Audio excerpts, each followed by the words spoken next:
Apat na minor de edad ang arestado sa magkakaiwalay na drug bypass operation sa Quezon City. Ang pulisya, naalarma na sa tila dumarami insidente ng paggamit sa kabataan sa illegal drug trade. No to drugs! No to drugs! No to drugs! Say no to drugs! No to drugs! Say no to drugs!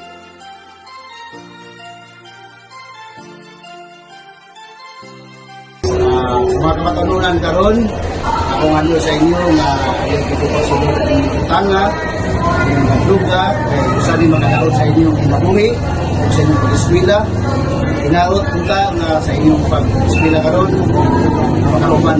So sa katong tanan nga curious kung tama ko yung ginatawag na dili maayo nga drugs, na po yung mga drugs nga maayo, labaw na sa mga tambal na to. Pero dili, ka mga maayong mga drugs manggod, pwede na siya nga dili mamaayo kung i-overdose ninyo.